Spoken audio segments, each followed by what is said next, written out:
रूस के कामचाटका में 8.8 तीव्रता का शक्तिशाली भूकंप आया, जिसकी वजह से प्रशांत क्षेत्र में सुनामी आ गई।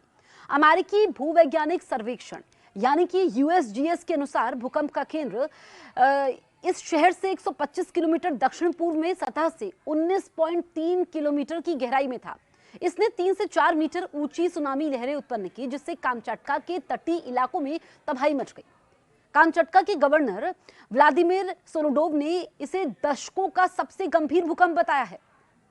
आपको बताएं कि लोगों से समुद्र तट से निकालने का आदेश जारी किया गया है। इस भूकंप के कारण जापान, हवाई, अलास्का और अमेरिका के पश्चिमी तट के सुनामी के प्रकोप में आने की चेतावनी जारी कर दी गई है। जापान की मौसम एजेंसी ने 3 मीटर ऊंची लहरों की आशंका जाहिर की।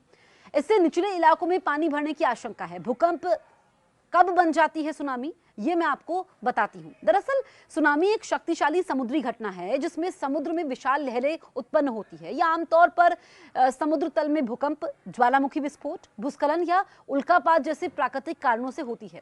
जब समुद्र तल में अचानक हलचल होती है तो पानी ऊपर नीचे होता है, जिससे ऊंची ऊंची लहरें बनती है। ये लहरें समुद्र में तेजी से फैलती है, तटों पर पहुंचकर भारी तबाही मचा सकती है।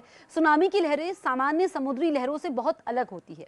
ये काफी दूर से आती है, तट पर पहुंचकर 10 से 30 मीटर तक ऊंची हो सकती है।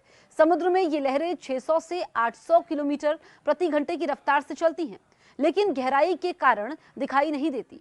तट पर पहुंचने पर ये धीमी होकर ऊंचाई बढ़ा देती हैं। इसका असर बहुत विनाशकारी हो सकता है।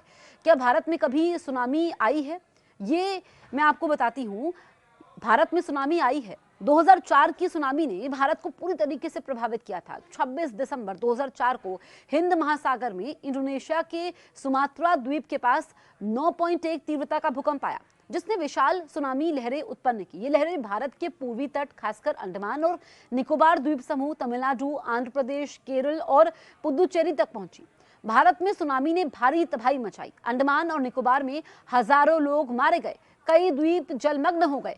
तमिलनाडु के तटवर्ती इलाकों जैसे कि चेन्नई और आपको बताएं कि नागपट्टिनम में भी भारी नुकसान हुआ। इस स्थिति में करीब 12,000 लोग मारे गए। जो ये आपदा आई, विनाशकारी आपदा, लाखों लोग बेघर हो गए थे। मछुआरे समुदायों को भी काफी ज्यादा नुकसान पहुंचा। अब सवाल ये खड़ा होता है कि सुनामी किस कारण आती है। दरअसल मुख्य कारण समुद्र तल में होने वाली अचानक और शक्तिशाली हलचल है। यह हलचल कई प्राकृतिक घटनाओं से हो सकती है। सबसे आम कारण है समुद्र में भूकंप। इसमें समुद्र तल की टेक्टोनिक प्लेट्स खिसकती हैं, जिससे पानी में भारी उथल पुथल होती है। ये ऊर्जा विशाल लहरों के रूप में फैलता है।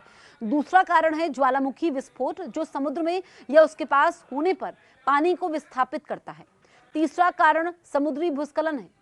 इसमें जब बड़ी मात्रा में मिट्टी या चट्टानें समुद्र में गिरती है तो सुनामी उत्पन्न हो सकती है। इसके अलावा दुर्लभ मामलों में उल्कापात के समुद्र में गिरने से भी सुनामी आ सकती है। अब तक की सबसे भीषण सुनामी कब आई थी, ये मैं आपको बताती हूँ। इतिहास की सबसे बड़ी सुनामी 26 दिसंबर 2004 को हिंद महासागर में आई थी। ये इंडोनेशिया के सुमात्रा द्वीप के पास 9.1 से 9.3 तीव्रता के भूकंप से शुरू हुई। इस भूकंप ने समुद्र तल को हिलाकर विशाल लहरें पैदा की, जो 30 मीटर तक ऊंची थी। इस सुनामी ने 14 देशों, इंडोनेशिया, श्रीलंका, भारत, थाईलैंड और मालदीव जैसे देशों में भारी तबाही मचाई। रिपोर्ट के मुताबिक करीब 2,30,000 लोग मारे गए, लाखों लोग बेघर हो गए। भारत में खासकर अंडमान निकोबार और तमिलनाडु में करीब 12,000 लोग मारे गए। लहरें तट से कई किलोमीटर अंदर तक घुसी, जिससे गांव, शहर और आजीविका के साधन नष्ट हो गए। इस सुनामी की तीव्रता और प्रभाव इतना व्यापक था कि इसे सबसे विनाशकारी प्राकृतिक आपदाओं में गिना जाता है।